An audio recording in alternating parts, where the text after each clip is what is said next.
Hello and welcome to the DSR Daily. I'm your host for today, Riley Fessler, joined by Minna Stein. How are you doing, Minna? I'm okay. It's a little rainy for my taste, but Yeah, it's a very otherwise a good dreary day. day in DC. It is.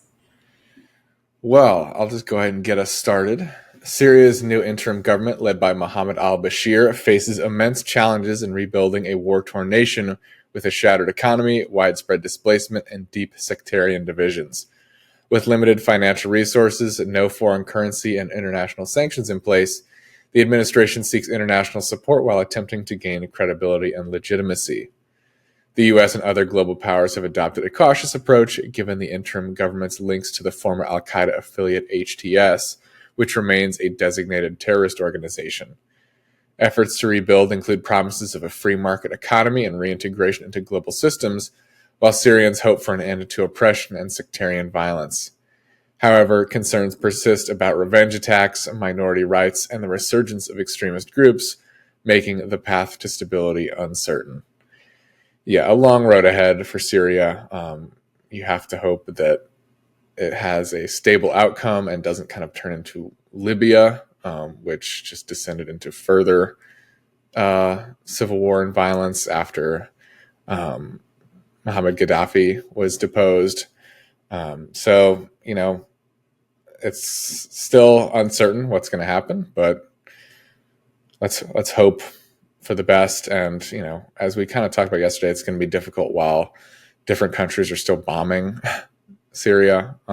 So hopefully, calmer heads will prevail, and those countries that are currently doing that will come together for a better future for Syria. Yeah. Making a tough job even tougher, these other countries. But here in the United States, Senator Tom Cotton blocked the Protect Reporters from Exploitative State Spying Act, a bill aimed at protecting journalists from being forced to reveal their sources. Cotton objected when Senator Ron Wyden sought unanimous consent to pass the bill, arguing that the media doesn't deserve special protection and that it could undermine national security. Cotton criticized the bill on social media, claiming it would create a, quote, protected class of liberal reporters. Despite bipartisan support in the House, the bill faces opposition from Cotton, with Senator Schumer urging Republicans not to block it, as it would safeguard journalists from overreaching government surveillance. So fights going on in Congress over measures, over trying to protect people as we transition to this new administration. Yeah, I'm not surprised at all that Tom Cotton is blocking this. Tom Cotton is a nut, and certainly believes in the strong arm of conservative rule. And it's not surprising that he would want to go after journalists. I mean, that's kind of the implication, right?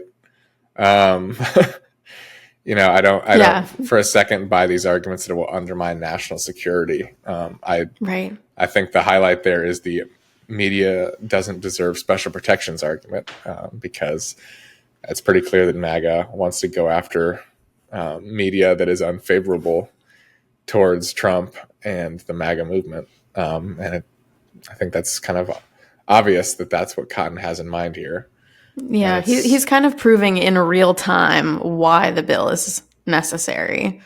Exactly. I'd be curious to see more about how much bipartisan support. Is it just a couple of Republicans? Is it a lot? And is it only really the MAGA people that are holding out on this? I'd be curious to read more about that and see. I hope they can kind of come together and actually pass this, but I am a little skeptical. Speaking of Donald Trump's nomination of Harmeet K. Dillon to lead the Justice Department's Civil Rights Division has sparked significant concern among civil rights leaders due to her controversial positions on election fraud, voting rights, and corporate diversity initiatives. Dillon, a prominent conservative attorney and Trump loyalist, has championed causes opposing transgender rights, pandemic restrictions, and diversity programs. If confirmed, she's expected to shift the division's enforcement priorities, emphasizing conservative legal battles over traditional civil rights protections. Critics argue her record undermines the division's missions to protect marginalized groups, while supporters praised her defense of conservative values and individual liberties. This is another case of Trump nominating someone who basically hates the mission of the organization they're being tapped to lead, which, isn't necessarily a new move in the conservative playbook, or even Trump's playbook. But, I feel like it's gotten even more extreme this time around, where almost every nomination is just dedicated to destroying the organization they lead. I feel like these days you can just expect it. Yeah. It's a classic. I mean, I feel like in the past it was more of if it's an organization that we want to kind of get rid of from a budget point of view. I mean, I feel like the post office was a good example where the narrative was the post office doesn't work. So then they hired a guy who would ensure that it didn't work. And then they could say, see, it's not working anymore. But this is, I think, on another level of they just actively hate the very idea of these organizations, not just, right. With the post office, it was more a push to privatize, which did not go anywhere. Mm-hmm. And now it's just that they find it antithetical to their movement. So it's gross. I have no idea if this nomination is going to go through. I imagine it probably will. It's not as controversial as the other ones. Or as high profile. Not a good news for marginalized groups in this country, which we expected, but the news kind of gets worse by the day. Well, to follow your bad news with some more, I guess you could say, bad news, depending on how you look at it. In an interview, Senator Bernie Sanders, who's 83 years old, suggested his upcoming term in the Senate would likely be his last. He criticized Democrats for being out of touch with the working class and expressed concerns about the future of progressive ideals in American politics. While he acknowledged some of President Biden's progressive actions, Sanders emphasized the need for universal health care and lower prescription drug prices. Reflecting on his work, he praised the growth of the Progressive Caucus and his contributions to expanding primary care funding and holding pharmaceutical companies accountable. So, on the one hand, he's 83 and totally retiring age, so understandable, but definitely the flag leader of the progressives, and in that sense, we'll be sad to see him retire. Yeah, I mean, as much of a big Bernie Sanders fan as I am, I'm glad that he's stepping down. It would be kind of hypocritical for me to suggest that he stays in, given that I think it's a big problem that these old politicians just refuse to leave and either die in office or just kind of wither away there and can no longer even effectively do the job, but just keep running for office. It's a problem it's a problem in the Supreme Court. It's been a problem in the Senate and the House. So I'm glad, and I hope he actually does follow through and does step aside after this term. Mm-hmm. So we'll see. So in that sense, good news that somebody is recognizing that they might be too old for the position that they hold and actually letting it go. Yeah, you can't have a double standard when it's somebody you like. You kind of have to stay true on something like that. So I'm glad. He still seems more with it than many old politicians. That is true.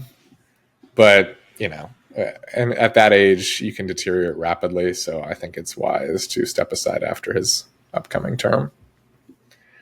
Well, more bad news. Not really a good news day. I'm sorry to tell everyone. A federal judge in Texas has rejected the sale of Alex Jones's Infowars platform to The Onion, citing flaws in the auction process and concerns about the financial outcome for Sandy Hook families, who are owed nearly $1.5 billion in defamation damages. The Onion's bid, supported by some of the families, included a $1.75 million offer with additional creditor benefits, which fell short of a competing $3.5 million bid. Judge Christopher Lopez ruled against approving the sale, clearing the way for Jones to retain control of Infowars for now. The decision disappointed Sandy Hook families and their advocates, who remain determined to hold Jones accountable for spreading falsehoods about the 2012 school shooting. Most proceeds from any eventual sale of Infowars or Jones's personal assets will go to the Sandy Hook families and other creditors. This sucks. The key word in that story is for now. Hopefully the Onion manages to still come through. From the article I read, that additional creditor benefits does technically would technically be worth more than the $3.5 million competing bid. So I'm not really, I don't fully understand why this was rejected. If that's who was chosen to buy it, I don't really see how that's a problem, but I'm not an expert here. So I find it strange, but I hope that ultimately the Onion is able to get Infowars, because that is the best and funniest outcome. And it's the outcome, most importantly, aside from the fact that it's really funny, that the families wanted. Right. So, which is the most important thing. They're the victims of this whole thing. They're the whole reason this is even being sold in the first place. So just let them get what they want. Like, that's what they want to happen. And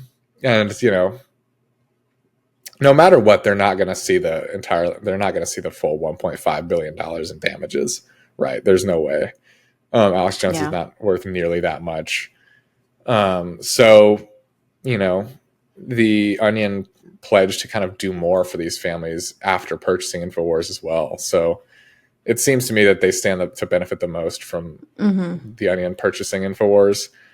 So I think it should go through, and also that it would be really, really funny if the Onion owned Infowars. For sure.